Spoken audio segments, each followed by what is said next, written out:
Hello everyone. आज हम लोग स्टार्ट करने वाले हैं introduction to civil engineering BTech third semester.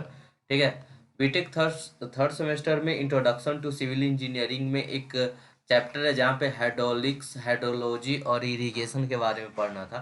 तो हाइड्रोलॉजी और इरिगेशन तो आपको बता दिए हैं, अब उसका पार्ट लेकर आते हैं हम लोग हाइड्रोलिक्स। ठीक है, जिसे हम लोग फ्लूइड मैकेनिक्स के नाम से भी जानते हैं। ठीक है, यानी हाइड्रोलिक्स जो आपका है इसको हम लोग फ्लूइड मैकेनिक्स एफएम के नाम से जानते हैं। ठीक है, आगे चैप्टर्स में आगे सेमेस्टर में आपको पढ़ने को मिलेगा फ्लूइड मैकेनिक्स, जिसे हम लोग हाइड्रोलिक्स कहते हैं। तो आइए, फ्लूइड मैकेनिक्स में मतलब पढ़ना किसके बारे में होता है, तो जो आपके सराउंडिंग में जो फ्लूइड फ्लो होता है, जैसे वाटर हो गया, पेट्रोल हो गया, या कोई भी फ्लूइड है जो क्या करता है, फ्लो करता है, या आप एयर हो गया आपका। ठीक है, वैसा नहीं कि फ्लूइड में सिर्फ लिक्विड ही आता है, गैसेस भी आता है। ठीक है, फ्लूइड के अंदर गैस और लिक्विड दोनों आता है। तो जो फ्लूइड है उसके नेचर के बारे में यहाँ पे पढ़ना होता है फ्लूइड मैकेनिक्स में। ठीक है, तो आइए स्टार्ट करते हैं। बाकी इसका डिटेल तो जब आप अपने सेमेस्टर में जाएंगे, आगे के सेमेस्टर में, तो वहाँ पे बहुत ही डिटेल से पढ़ाया जाएगा। वैसे इंट्रोडक्शन टू सिविल इंजीनियरिंग में आपको सिर्फ इसका बेसिक देखना होता है कि मतलब किस किस टर्म से आपको थोड़ा सा इसके बारे में क्या कर दिया जाए, इंट्रोड्यूस करवा दिया जाए कि चैप्टर है क्या। ठीक है, फिर जब आप जाएंगे अपने सेमेस्टर में तो वहाँ पे आपको बहुत ही डिटेल से पढ़ना होगा। तो आइए स्टार्ट करते हैं, फ्लूइड क्या है। The fluid the substance which can flow by the application of a small shear force is known as fluid।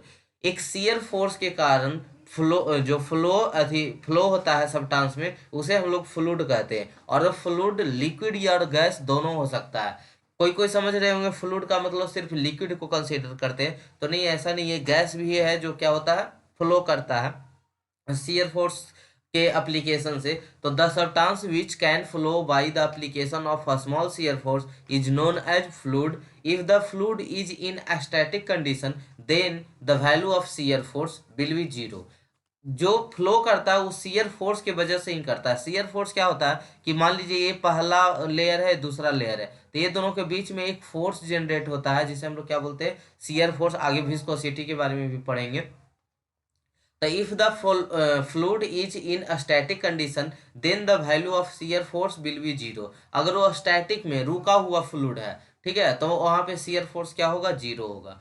Properties of fluid, क्या क्या प्रॉपर्टीज है, तो पहला आता है मास डेंसिटी। मास डेंसिटी क्या है, तो mass present in unit volume is known as density. एक यूनिट में कितना मास है, एक यूनिट वॉल्यूम में। एक यूनिट वॉल्यूम करने का मतलब कि मान लीजिए 1 मीटर ऊंचा, 1 मीटर विड्थ का, 1 मीटर हाइट का, मतलब 1 मीटर का क्यूब का एक बर्तन ले लीजिए, उसमें कितना जितना वॉल्यूम है उसका मास कितना है। ठीक है, तो उसको हम लोग क्या कहते हैं, मास डेंसिटी। मतलब 1 मीटर क्यूब वॉल्यूम हो गया, 1 मीटर क्यूब मतलब वॉल्यूम हो गया, उसमें कितना उसका मास आया, उसको हम वजन करेंगे तो उसका कितना मास आया, तो उसी को हम लोग क्या कहते हैं, मास डेंसिटी। तो मास परजेंट, ध्यान से पढ़िएगा डेफिनेशन को, mass present in unit volume is known as density. एक एक यूनिट वॉल्यूम में कितना मास है उसे हम लोग क्या कहते हैं, मास डेंसिटी कहते हैं, जिसे हम लोग रो से डिनोट करते हैं। इसको रो पढ़ते हैं। ठीक है, पी जैसा नहीं देना है, इस तरह से देना है। पी जैसा ही होता है लेकिन पी को तरह नहीं लिखना। पी तो ऐसे हो जाता है ना, इसको इस तरह से लिखते हैं हम लोग, तो इसको रो बोलते हैं, जिसे मास डेंसिटी के टर्म में हम लोग डिनोट्स करते हैं। तो मास डेंसिटी यानी rho, rho is equal to mass by volume, mass पर वॉल्यूम। वॉल्यूम इसका तो यूनिट क्या हो जाएगा, केजी पर मीटर क्यूब, मास का केजी और वॉल्यूम का मीटर क्यूब। तो एक वॉल्यूम, 1 मीटर, एक यूनिट वॉल्यूम में कितना मास प्रेजेंट है उसे हम लोग क्या कहते हैं, मास डेंसिटी कहते हैं। स्पेसिफिक वेट क्या है, ratio of weight to volume is known as specific weight. Weight पर वॉल्यूम, ठीक है, उसे हम लोग स्पेसिफिक वेट कहेंगे। अभी मास डेंसिटी देख रहे थे, अब उसको हम लोग वेट में कंसीडर करेंगे। तो weight to volume is known as specific weight. तो वेट बाई वॉल्यूम, यहाँ पे वेट जो होता है, तो वेट को हम लोग क्या बोलते हैं, मास इंटू जी। ठीक है, असलरेशन जो टू द ग्रेविटी होता है, तो एम जी बटा वी। एम जी को, एम बाई वी को आप क्या बोले थे, रो बोले थे, तो रो इंटू क्या हो जाएगा, जी हो जाएगा। यानी जो स्पेसिफिक वेट होता है, रो इंटू जी होता है। रो इंटू जी कहाँ से आया, वेट पर वॉल्यूम। वेट का वैल्यू क्या होता है, एम जी और वॉल्यूम हो गया v। तो मास बाई वॉल्यूम क्या कहलाएगा, रो, और रो इंटू हो गया g। तो यही न्यूटन पर मीटर क्यू होता है। तो स्पेसिफिक वेट, वेट पर वॉल्यूम। स्पेसिफिक ग्रेविटी क्या होता है, तो it is the ratio of density of fluid to the density of a standard fluid. ये क्या होता है, किसी भी फ्लूइड का डेंसिटी बटा एक स्टैंडर्ड फ्लूइड हम लोग वाटर को लेते हैं, किसमें, लिक्विड में, और गैस में एयर को लेते हैं। ठीक है, मतलब आपको बता दें कि किसी भी चीज का फ्लूइड, जैसे पेट्रोल का स्पेसिफिक ग्रेविटी निकालना है, तो पेट्रोल का जो स्पेसिफिक ग्रेविटी निकालना है, तो उसका डेंसिटी बटा वाटर का डेंसिटी कर देंगे, तो पेट्रोल का स्पेसिफिक ग्रेविटी निकल जाएगा। ध्यान से सुनिएगा, अगर आपको बोले कि पेट्रोल का स्पेसिफिक ग्रेविटी बताओ, तो उसका मास डेंसिटी पता होना चाहिए, किसका, पेट्रोल का, जिसका निकालना हो, बटा जो स्टैंडर्ड फ्लूइड है, तो स्टैंडर्ड फ्लूइड में लिक्विड में लेते हैं वाटर को, और एयर में लेते हैं, गैस में लेते हैं एयर को। तो मास डेंसिटी बटा वाटर का मास डेंसिटी। ठीक है, तो वाटर का मास डेंसिटी, जिसका केरोसिन का निकालना था, केरोसिन बटा वाटर। ठीक है, एक एग्जांपल बता रहे हैं। अब मान लीजिए और किसी चीज का ले लीजिए, जिसका भी लेना चाहते हैं, नीचे वाटर रखेंगे, वाटर का मास डेंसिटी रखेंगे, तो उसी को रेशियो को हम लोग क्या बोलते हैं, स्पेसिफिक ग्रेविटी बोलते हैं। तो इसको हम स्टैंडर्ड फॉर्म में कैसे डिफिनीशन बता सकते हैं कि it is the ratio of density of fluid to the density of a standard fluid. जिस फ्लूइड को निकालना है, जिस फ्लूइड, जैसे पेट्रोल का निकालना है, तो पेट्रोल का मास डेंसिटी बटा स्टैंडर्ड फ्लूइड में वाटर को ले रहे हैं, तो वाटर का मास डेंसिटी, इसी के रेशियो को हम लोग बोलेंगे specific gravity. For solid and liquid standard fluid is water. Solid और लिक्विड के लिए जो स्टैंडर्ड फ्लूइड है क्या है, वाटर है, और उसका मास डेंसिटी कितना होता है स्टैंडर्ड फ्लूइड का, 1000 केजी पर मीटर क्यूब होता है। ठीक है, अगर गैस की बात करें तो गैस में एयर को लेते हैं। ठीक है, तो एयर का जो मास डेंसिटी कितना होता है, 1.223 केजी पर मीटर क्यूब होता है। क्लियर है, ये यूनिट लेस होता है, बिकॉज रेशियो वाला कभी हमेशा क्या होता है, यूनिट लेस ही होता है। तो it is unit less and dimensional less quantity, क्योंकि मास डेंसिटी केजी पर मीटर क्यूब इसका भी यूनिट है, नीचे भी केजी पर मीटर क्यूब यूनिट है, दोनों आपस में क्या हो जाएगा, कैंसिल आउट हो जाएगा। तो अगर स्पेसिफिक ग्रेविटी के फॉर्मूला की बात करें, तो डेंसिटी ऑफ एनी फ्लूइड बटा density of a standard fluid होता है। क्लियर है, स्पेसिफिक वॉल्यूम क्या है, तो specific volume of a fluid is defined as the volume of fluid occupied by a unit mass. एक यूनिट मास में वो कितना वॉल्यूम ऑक्युपाइड कर रहा है, उसे हम लोग स्पेसिफिक वॉल्यूम कहते हैं। एक यूनिट मास में कितना वॉल्यूम ऑक्युपाइड कर रहा है, उसे स्पेसिफिक वॉल्यूम कहते हैं। अच्छा, एक जस्ट अभी ऊपर पढ़े होंगे, तो एक यूनिट वॉल्यूम में कितना मास ऑक्युपाइड कर रहा है, उसे हम लोग मास डेंसिटी कहते थे। तो उसे मास डेंसिटी कहते थे। तो मास डेंसिटी यहाँ स्पेसिफिक वॉल्यूम क्या बता रहा है कि एक यूनिट मास में कितना वॉल्यूम ऑक्युपाइड कर रहा है, दोनों क्या है, रेसिप्रोकल है। उसमें बोल रहा था कि एक यूनिट वॉल्यूम में कितना मास, यहाँ बोल रहा है एक यूनिट मास में कितना वॉल्यूम, दोनों एक दूसरे का क्या है, इनवर्सली प्रोपोर्शनल है। तो बस आई होप सीख चुके होंगे।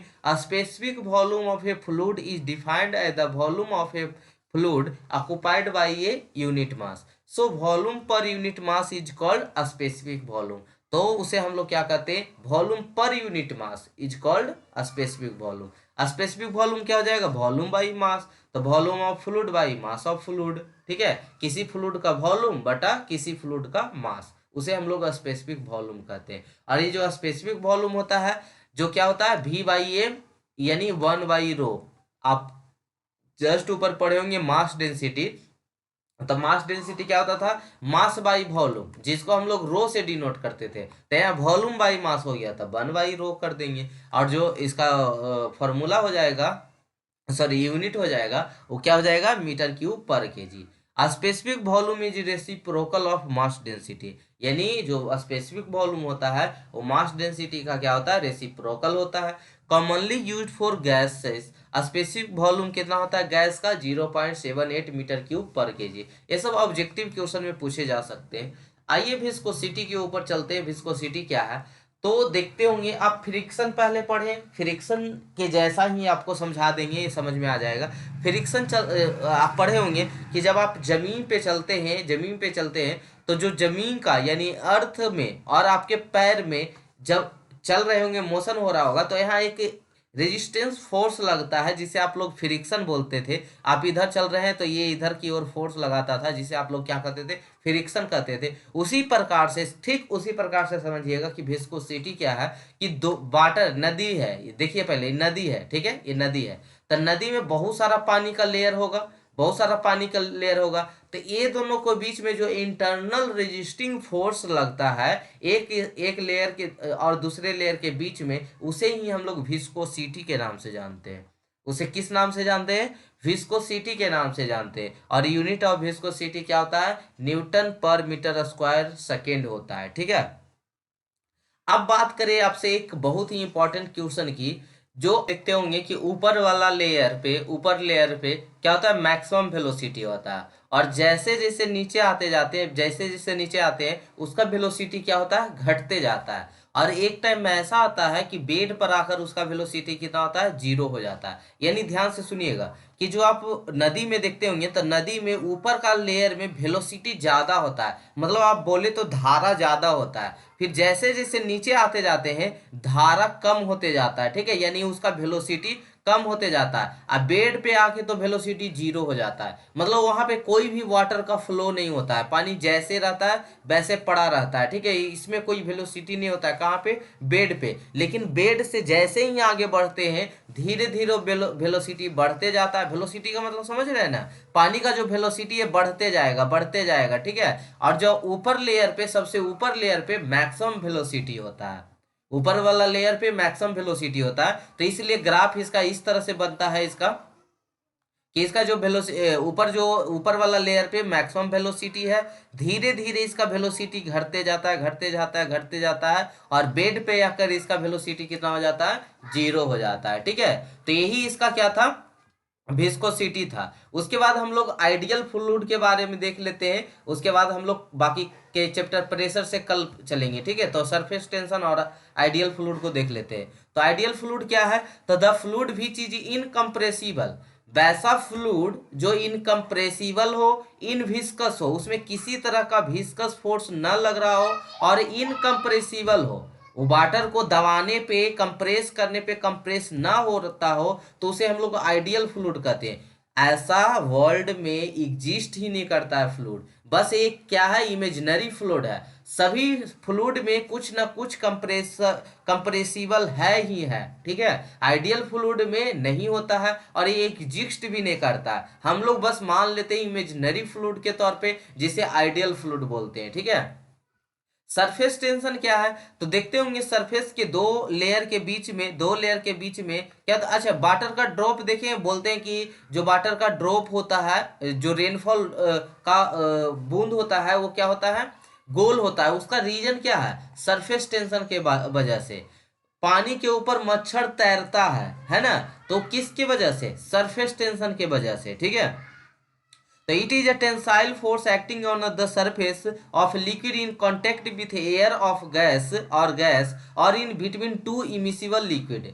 उसके बीच में दो लिक्विड क्या होता है, कि जैसे मान लीजिए कि कोई आप लिक्विड रखे हैं, ठीक है, तो क्या होता है ना कि ऊपर सरफेस पे ये जो लिक्विड है वो क्या करना चाहता है, नीचे जाना चाहता है, अपने वो क्षेत्रफल को रिड्यूस करना चाहता है, तो वहां पे एक टेंशन जनरेट होता है, उसी को हम लोग क्या कहते हैं, टेंशन फोर्स कहते हैं, सरफेस टेंशन कहते हैं। सरफेस पे काम हो रहा है इसलिए इसका नाम सरफेस टेंशन हो रहा है। जैसे मान लीजिए सरफेस के बीच में लेते हैं, नीचे में लेते हैं, तो यहाँ पे क्या होता है कि सगरो एक ही लिक्विड है, वाटर ही है, तो ये जितना टेंसाइल, अगर आप ये नीचे खींचना चाहेगा तो ये नीचे से ऊपर धक्का देना चाहेगा, तो यहाँ पे कोई भी सरफेस टेंशन जनरेट नहीं हो रहा है, यहाँ पे कोई भी टेंशन जनरेट नहीं हो रहा है। तो ये नीचे में नहीं होता है, सरफेस टेंशन कहाँ से जनरेट होता है, वो सरफेस पे ही होता है। सरफेस पे ऊपर क्या है, एयर है, और नीचे क्या है, आपका वाटर है। तो एयर चाहता है कि हम अपने ही ओर खींचे, और वाटर चाहता है कि अपने नीचे मॉलिक्यूल से अपना जो एरिया है वह क्या करे, रिड्यूस करे, ठीक है। तो यहाँ पे एक टेंसाइल फोर्स जनरेट होता है, जिसे हम लोग क्या कहते हैं, सरफेस टेंशन कहते हैं। तो it is a tensile force acting on the surface of a liquid in contact with air और गैस या टू इमिसिबल लिक्विड, जो आपस में मिल नहीं सकता है। तो दो इमिसिबल लिक्विड के बीच में भी सरफेस टेंशन जनरेट होता है, ठीक है। चलिए आगे देखते हैं। Surface tension is basically due to unbalanced cohesive force. ये किसके वजह से होता है? कोहेसिव फोर्स की वजह से होता है। इंक्रीज टेम्परेचर, अगर आप टेम्परेचर को इंक्रीज करते हैं तो सरफेस टेंशन क्या हो जाता है? डिक्रीज हो जाता है। At critical point there is no interface and hence surface tension is zero। और इसका जो फॉर्मूला होता है, फोर्स ऑन सरफेस बटा आपका लेंथ होता है, ठीक है, एरिया जिसको बोलते हैं। तो एरिया में यहाँ पे नहीं लेते हैं, उसको हम लेंथ में कंसीडर करते हैं। और at 20 degree the surface tension at water air interface is 0.0736 newton पर मीटर होता है, ठीक है, मीटर। अच्छा, सरफेस टेंशन है, यहाँ पे फोर्स अपॉन लेंथ है, तो फोर्स क्या होगा? न्यूटन, और लेंथ का क्या हो गया? मीटर। तो यही सरफेस टेंशन था। बाकी हम लोग कल का लेक्चर में देखेंगे प्रेशर के बारे में, ठीक है। तो थैंक यू सो मच, यहाँ तक बने रहने के लिए। मिलते हैं हम लोग नेक्स्ट एपिसोड।